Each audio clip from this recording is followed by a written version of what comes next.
Good Morning San Antonio starts right now. Right now on GMSA at 8 a.m., a woman found dead on the interstate after she was hit by a vehicle. Details on what San Antonio police say led up to the deadly incident. It's hard to miss these numbers. Prices at the pumps have increased, and this week they could go up even more. So is this price gouging or not? We'll have the details just ahead here on GMSA. And taking a live look out at the Alamo City, a muggy start to your Sunday morning. What does the rest of the day, what does the weekend look like? We're going to check in with Sarah Spivey in just a few moments. Until then, good morning, 8 o'clock this Sunday, February 28th, the last day of February. Ooh, we're out. Well, not yet. We have today to get through. There you go. I like the dancing, though. Yeah, you know, you gotta have some kind of cheer or sunshine, because this weather, Sarah Spivey, it is gloomy and muggy out there. It is humid, downright humid outside, with areas of patchy drizzle out there. And we have got a lot to talk about in the forecast today. Not so much, but overnight tonight, early morning hours of Monday, we are expecting some storms. So again, humid today. Overnight, some storms, and that'll lead to a rainy and cool Monday. Temperatures will be falling back into the 40s and 50s behind a cold front. But for now, the biggest thing out there are areas of patchy drizzle, especially west and northwest of San Antonio. Visibility down to 1 mile in Kerrville, down to 2.5 in Rock Springs, down to 0.5 mile in Uvalde, and 3 miles in Del Rio. Visibility a little bit lowered here around San Antonio, but we're not seeing any widespread drizzle. Again, it's just a few areas of patchy drizzle out there.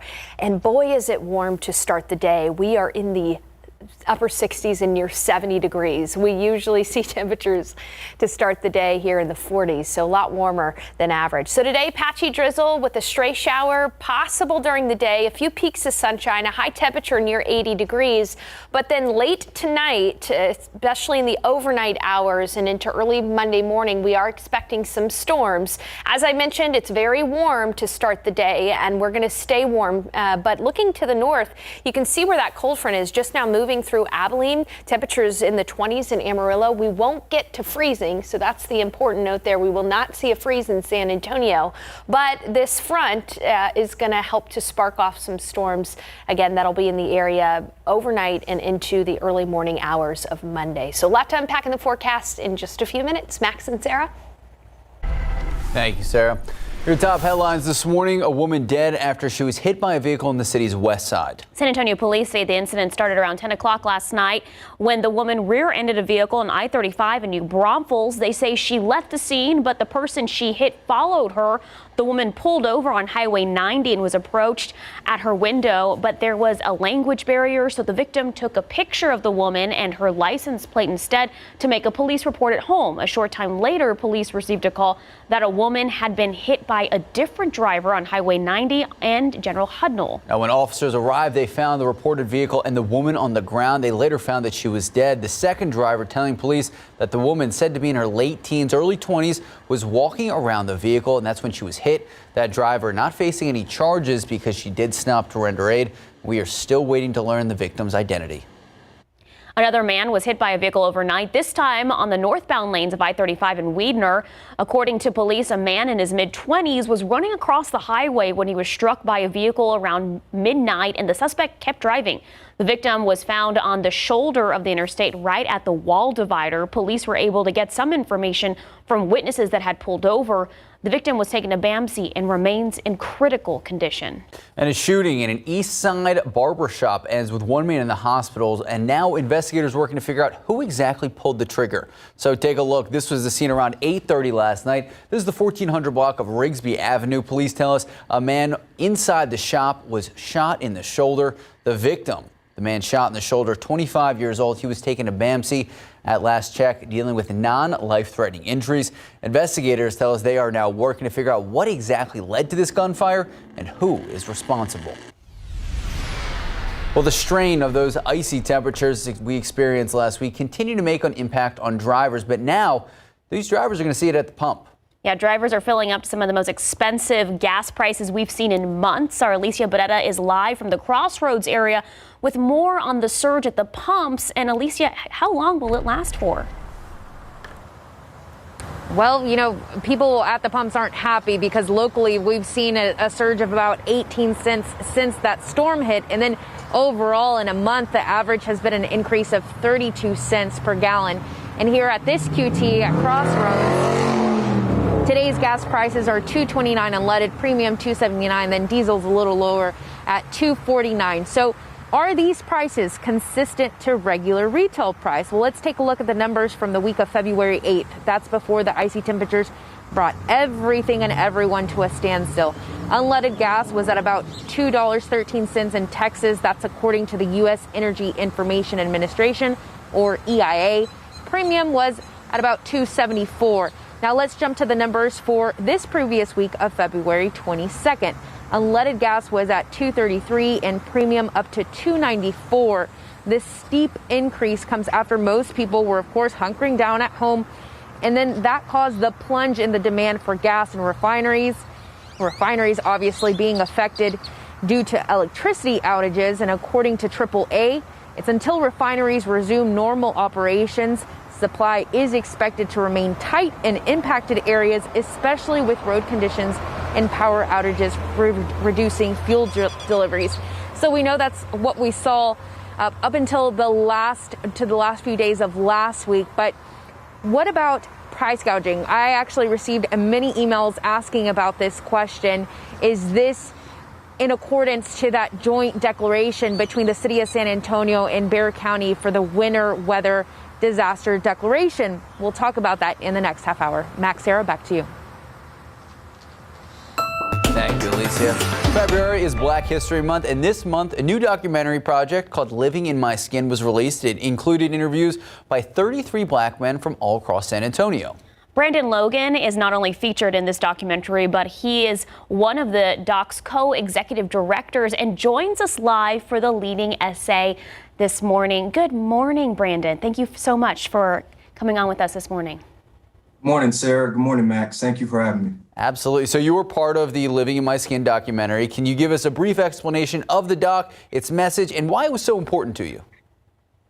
Yeah, thank you for the question. I think considering the aftermath of the tragic loss of George Floyd, the executive producer, Seymour Battle, myself, along with national artist Lionel Sosa, had a conversation about what to do. I know on my end, I was receiving numerous calls from white male, white female colleagues that serve in the C-suite, trying to understand the landscape of what as a next step to do.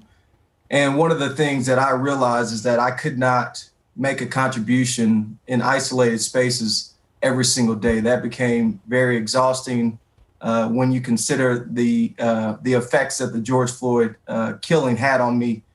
But I realized that I had a role to play in creating a directional path for my friends that were non-Black in figuring out how they can contribute.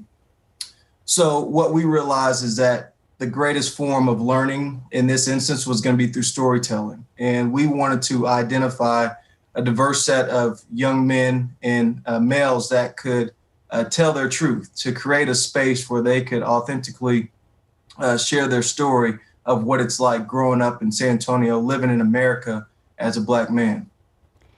And Brandon, February is Black History Month. Have you felt a change this year? And what do you want the people of San Antonio to really recognize? Well, personally, I always get excited about Black History Month. I love to consume stories. And I think that we are on the precipice of making real change. Considering the documentary, the level of engagement and the responses that were received, I think we're starting to live up to the original belief system that Carter G. Woodson operated when he established Negro History Week, which was the precursor for Black History Month. So you consider 1926, when Negro History Month was established, Dr. Woodson realized that the stories of African Americans were told at a much slower rate than other races in this country.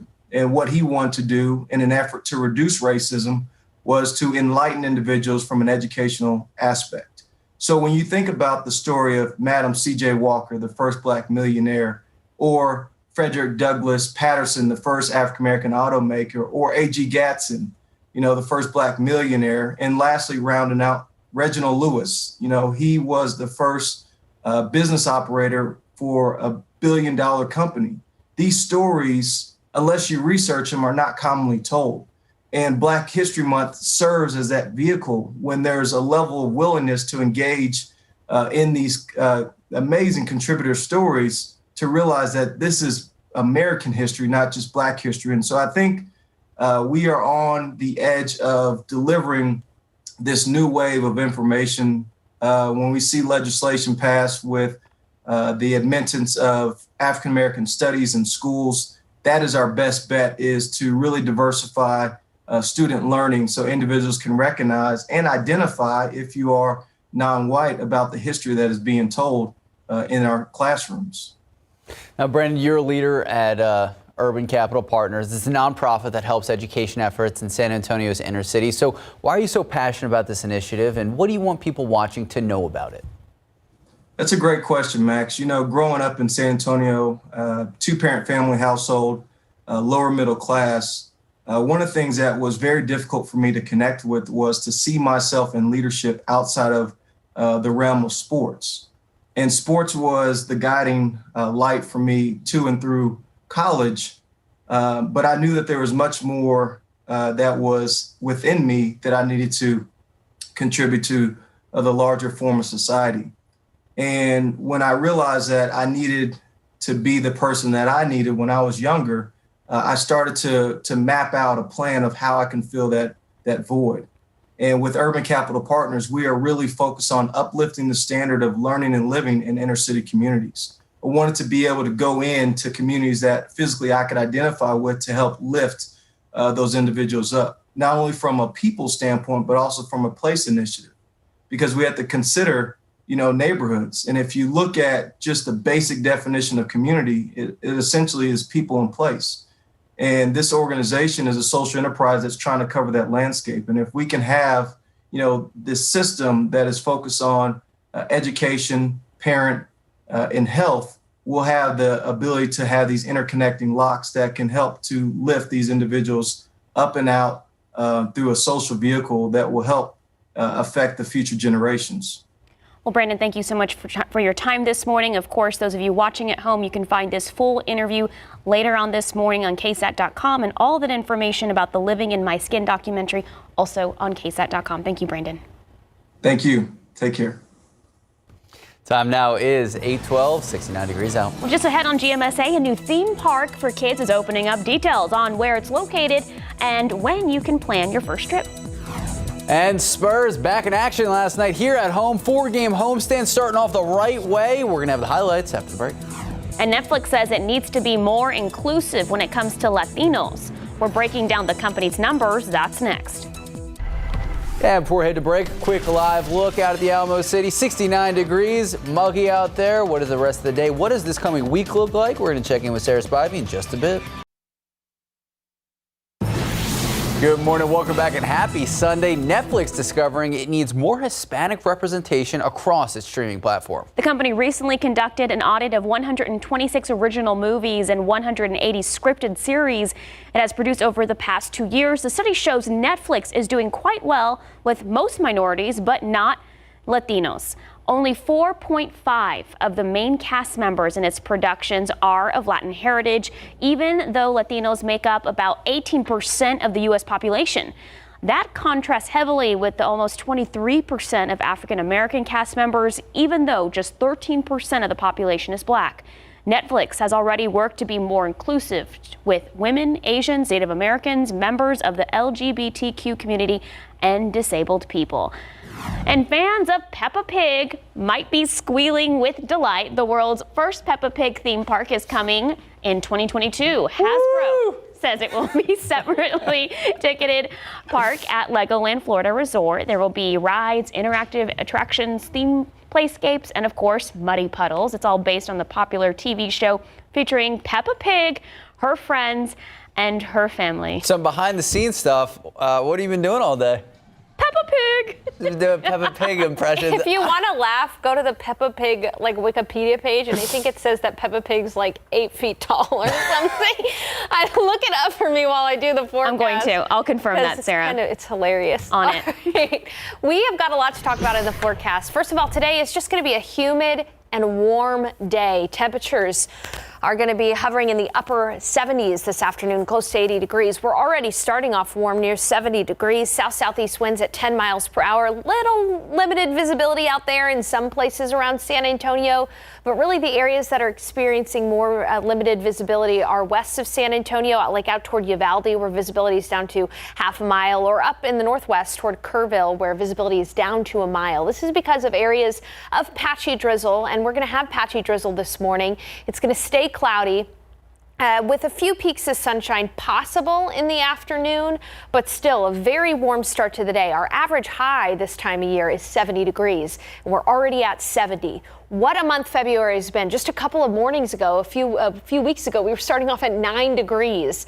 And of course, right now it's near 70 degrees. So here's how today looks.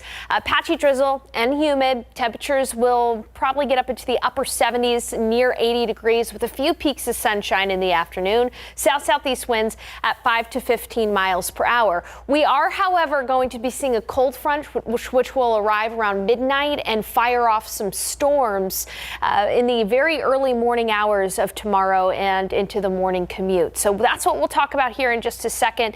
For now, though, here's a look at high temperatures depending on where you live.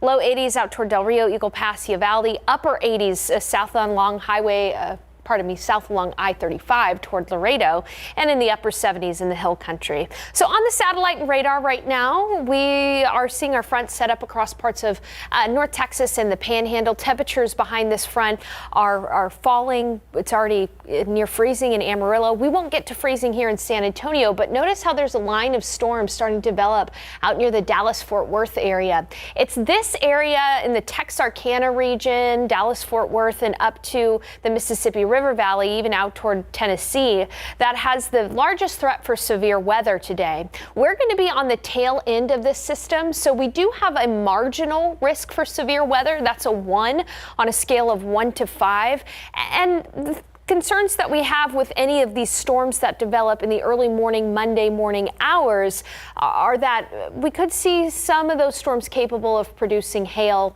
and gusty winds. But again, we're on the tail end of that system. So this will be a wait and see situation on how strong these storms could become. But let me take you through the high-risk futurecast. Right at about midnight, that's when the front is going to move through. We'll see a few showers with that front arriving, but then a big upper level support is going to push a few storms from the west out towards San Antonio. So around 2 o'clock in the morning out toward Del Rio, Uvalde, Brackettville, that's where we'll see the storms up toward Kerrville as well. And then between the hours of about 4 to 7 o'clock in the morning, we'll see some storms here around San Antonio. Again, we'll be monitoring for the risk for severe weather, and you can keep up with us on the weather app and of course on air and online. And then by, again, about the morning commute, we'll still have some storms in the area. So the morning commute could be disrupted with a few of those storms, and then into the afternoon, we'll be seeing the rain dwindle down, and it'll get cool behind the front. Temperatures will probably be right around near 50 degrees in San Antonio. So, and just to remind you that it's going to be in the pre-dawn hours that we'll see those potentially strong storms in San Antonio. We'll finally see the sun on Tuesday, and when all is said and done, half an inch of rain expected for many people, with pockets of 1 to 2 wherever those storms set up. And Peppa Pig, according to Google, is 7 feet. 7 feet 7'1", but then a fan site says no, she's really 3'9". So there's some controversy there. All right.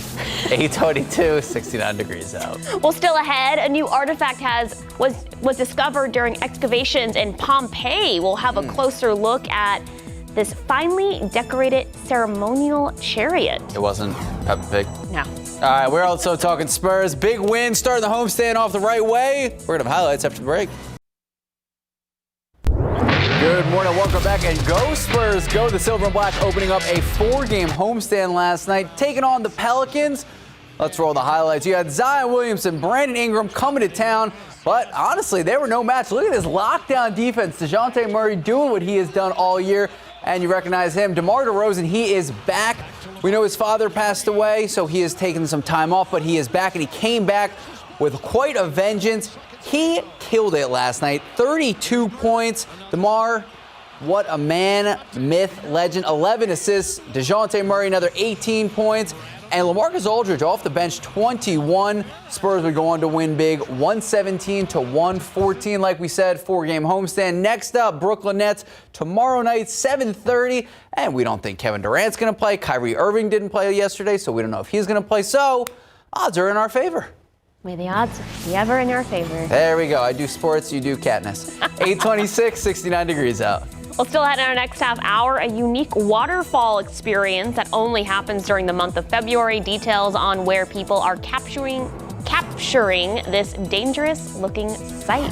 Plus, the latest involving the pandemic. What is next for a third vaccine? And when can Americans start getting the shot? We'll explain. Good morning, welcome back, and happy Sunday. I'm Max Massey. And I'm Sarah Costa. It is February 28th, the end of February. We're very excited about this just because, it's been a rough couple of weeks. But Sarah, unfortunately, we have some kind of severe weather. I would be careful about saying that. I think that we have strong storms possible tonight into Monday morning.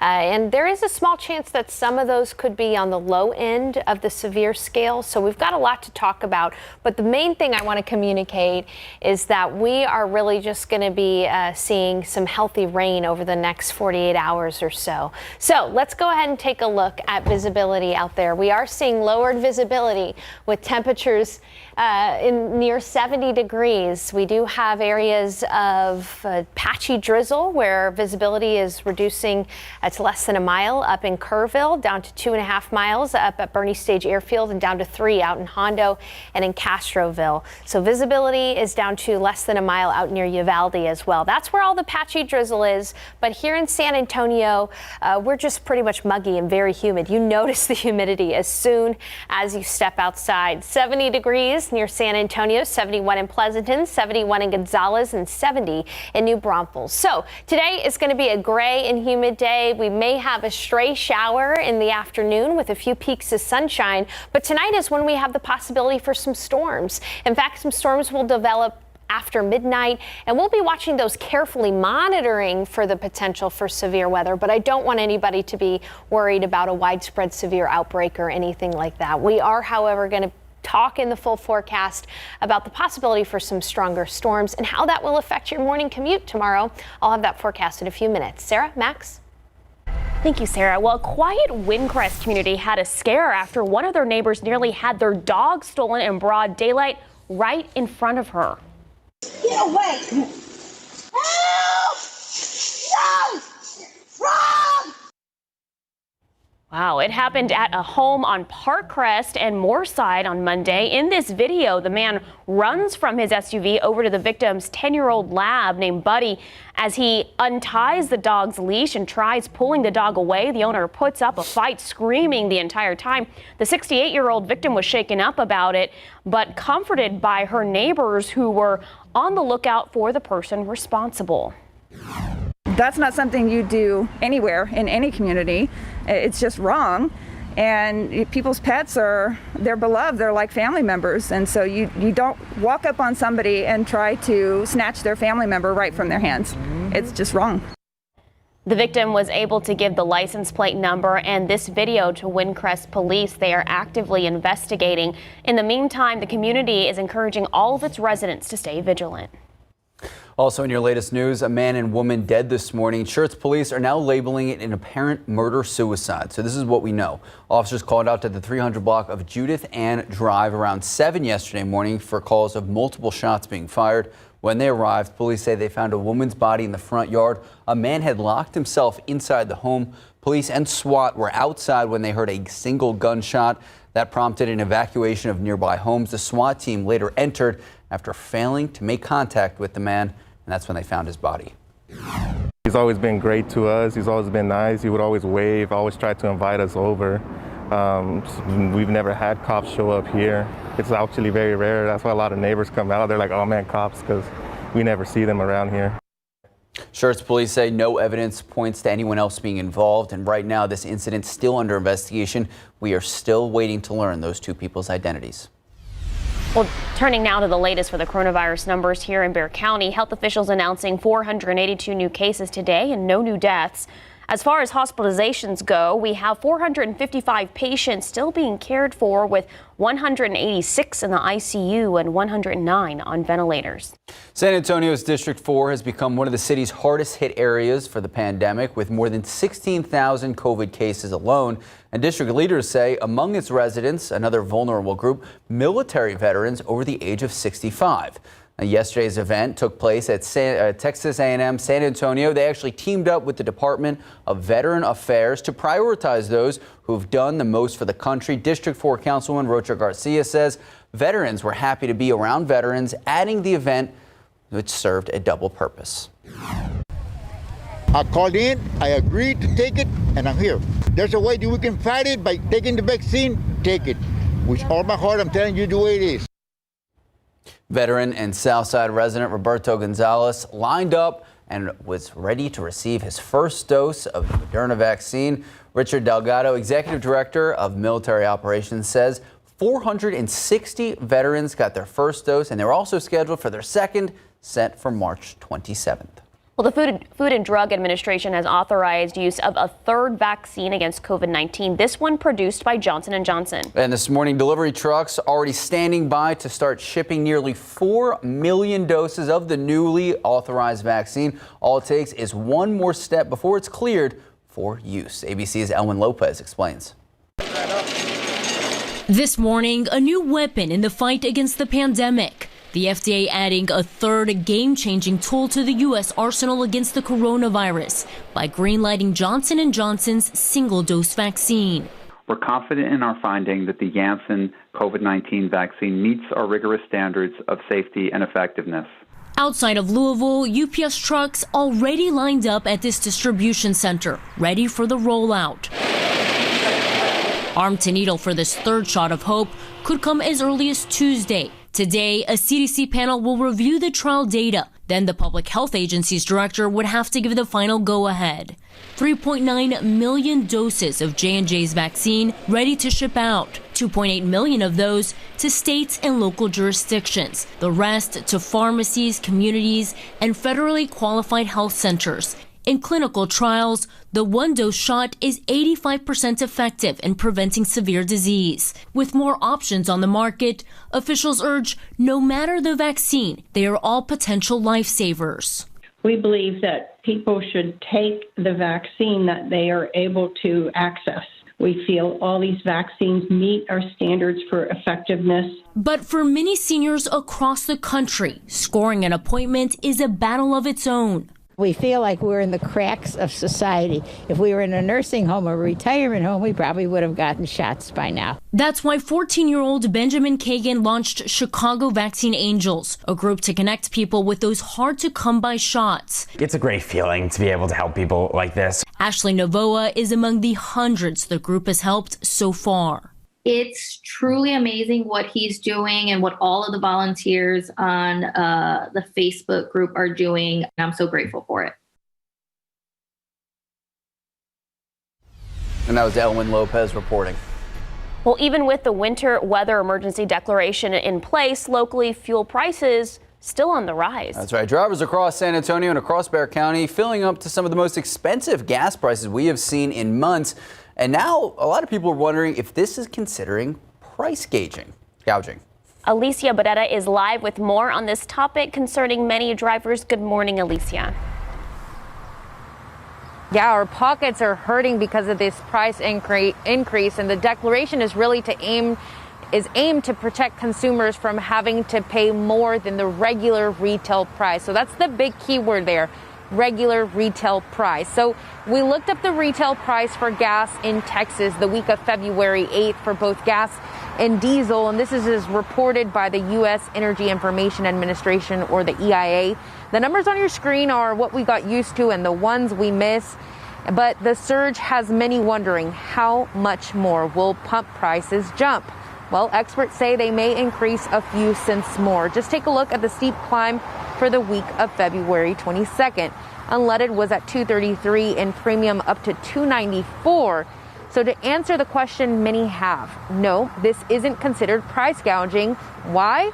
Well, the increase in gas prices is in direct correlation with refineries being impacted due to the electricity outages and the bad road conditions that also impacted fuel delivery. Prices, according to AAA, won't go back down until refineries resume their normal operations. And to avoid being a victim of any price gouging, your best bet is to use applications on your phone like Gas Buddy. That way you have a better idea of where you can get more bang for your buck. But if you do suspect that you've been a victim of price gouging, you are encouraged to call the Texas Attorney General's office. And you want to write this number down, save it in case you need it, 800-621-0508. Reporting live, Alicia Barrera, KSAT 12 News. Thank you, Alicia. Well, good news for those still in need of groceries following last week's storms. HEB is reducing its list of product limits in all stores. Some limits are still in place, like the ones on your screen. Various brands of water and ice, eggs, and things like paper towels, propane tanks, and disinfectant sprays. You can find that full list along with more information right now on KSAT.com. And time now is 8:41, 69 degrees out. Well, just ahead, a rare sight that only happens in February, only if conditions are perfect. We'll show you where this firefall is and how it's possible. All right, so we have some of that. We have some history to talk about. New piece of history being discovered overseas. Details on a Roman chariot that was found. Taking a look outside with live cam. Man, it is humid out there, 69 degrees. Sarah Spivey will tell us about the future rain in the forecast and if we're going to see the sun in the next couple of days. Well, we have a few cool things to show you this morning. First up, a large four ceremonial chariot, finely decorated and almost intact, has been discovered during excavations in Pompeii. Wow. All right, let's take a look. The chariot, with its iron elements, found beyond the walls of the ancient city of Pompeii in the portico in front of a stable where the remains of 3 horses were discovered back in 2018. Miraculously, it was spared of any damage during both the collapsing of the walls and the roof during the eruption of the Vesuvius volcano in, get this, 79 AD. And then it also not affected by all the looting from modern day thieves. The chariot most likely used for festivities, parades, and carrying brides to their new homes. Very cool. Well, it's a rare sight at Yosemite National Park in California. This is a photo of the firefall. It looks like dangerous hot lava streaming down the side of a cliff, but it's actually a waterfall experience known as firefall. Locals in the area say it's very rare to capture it. Firefall happens over 2 weeks in February, only if conditions are perfect. The clouds can't cover the sky, and there has to be snow for the horsetail fall to come over El Capitan. The phenomenon happens when the sun lights up the horsetail fall during sunset. Wow. Perfect. Beautiful. Well, we're going to have a hard time seeing our sun today. We will have a few peaks of sunshine in the afternoon, but it's mainly just going to be a humid and very icky and sticky Sunday out there with temperatures climbing up to near 80 degrees in the afternoon. Right now it's close to 70, southeast winds at 10 miles per hour. Visibility is okay around San Antonio. Temperatures this morning pretty warm for a late February start. We usually see a high temperature in the 70s this time of year and morning lows in the 40s. We're already at 66 in Kerrville, 71 in Del Rio, 73 in Cotulla, 72 in Gonzales. As I've mentioned, visibility is lowered north and west, especially of San Antonio. Visibility down to less than 2 miles in Kerrville, down to less than a mile in Uvalde. Those areas have patchy drizzle, and we still could see some patchy drizzle around San Antonio through the morning hours as well. But really, our best chance for rain in a while is going to be in the early morning hours tomorrow morning, so overnight and early Monday morning. Today, though, as I mentioned, is just going to be pretty much a humid and relatively quiet day. We could see a stray shower in the afternoon and a few peaks of sunshine, but we'll be looking at a high temperature near 80 degrees. South-southeast winds at 5 to 15, and then again tonight, overnight and into the early morning hours of Monday, we're going to be monitoring some storms in the area. Today's high temperature is going to be warmer out to the west, where it'll be in the low 80s for Del Rio, Eagle Pass, upper 80s for Laredo, upper 70s for the Hill Country, and so a pretty warm and humid day on deck. But as you can see already, up across parts of North Texas, we're seeing some storms develop ahead of this cold front. And it's going to be a combination of this cold front and some upper level support that's going to be bringing us our storm chances overnight and into Monday morning.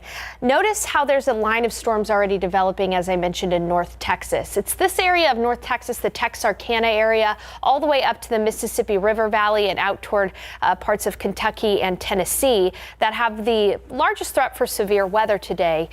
But here in San Antonio, we're going to be on the tail end of this system.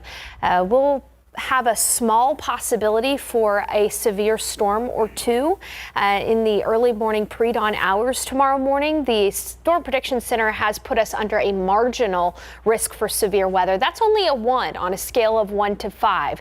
So what does that mean? It means that us, the meteorologists, will be watching for any storms that develop overnight. We'll be watching to see if they grow to the potential of producing quarter-sized hail. That's going to be the biggest concern in the early morning hours tomorrow. But there's a small chance for that, not a strong chance for that. So you'll just have to stay up to date with us with the weather. We'll keep an eye on things. In the futurecast, that front will move through right at around midnight. And we'll see a few scattered showers at that time. Also at midnight, we'll see some storms develop out to the west, and we'll be tracking those storms as they push on off to the east. By about 2 o'clock in the morning, parts of the Winter Garden region and even parts of the Hill Country will be seeing some storms. And then close to 4 to 7 a.m., that's our best window around San Antonio to see some storms. Pre-dawn, early morning tomorrow, and right at about the morning commute. So speaking of the morning commute, it's probably going to be a little messy. There will be some areas of rain out there around the morning commute, so plan accordingly. By midday on Monday, though, our rain will gradually come to an end. And it'll get cool too. Temperatures are going to fall to near 50 degrees tomorrow, so a lot cooler than today. Just again, another timeline for you. 2 a.m. to 8 a.m., that's when we could see some storms. Some of those could be possibly strong. And then by tomorrow afternoon, we'll be seeing the rain come to an end. Finally seeing some sun on Tuesday. Best way to stay up to date with us through tonight's storm potential is going to be on our KSAT weather app, on air, and online. We'll have updates for you as need be. All right, Sarah Spivey, thank you so much. 8:51, 70 degrees out. Here's what's coming up tomorrow on GMSA. Edgewood ISD's Fine Arts Academy is welcoming cosmetology students back to the classroom, but COVID-19 has their world looking a little differently. Monday on GMSA, how they're adapting and making up for lost time. Our KSAT community partner, University Health, is hosting a blood drive tomorrow and Tuesday. It's happening at the Whitty Museum from 10 a.m. to 3 p.m. Appointments are required. To schedule an appointment, call the number on your screen, 210-358-2812, or visit ksatcommunity.com. All this muggy weather has really made mold soar. In today's pollen count, mold is high at 1,270. Thankfully, mountain cedar and ash are present, but they are low. So today is going to be a cloudy, humid day, warm too, with a high temperature near 78. But tonight, that's when we're going to be late tonight, past midnight, into the early morning hours of Monday. That's when we'll be monitoring some storms for San Antonio and areas out to the west especially as well. Those storms should continue through the morning hours tomorrow, and by midday tomorrow we'll be seeing rain come to an end. As far as rainfall totals go, we're thinking widespread, ½ an inch of rain, but if you get a storm, it could be up to 1 to 2 inches of rainfall. And temperatures tomorrow are going to be on the cool side, only in the 50s during the day. We'll see sun on Tuesday though, with temperatures climbing back up into the 60s, and it'll be a pretty quiet week after these storms in the early morning hours. Of course, we'll keep you updated, and watch Katie Blake's forecast tonight. She'll have updates as well. All right, Sarah Spivey, thank you so much. Thank you so much for watching. Have a great rest of your day.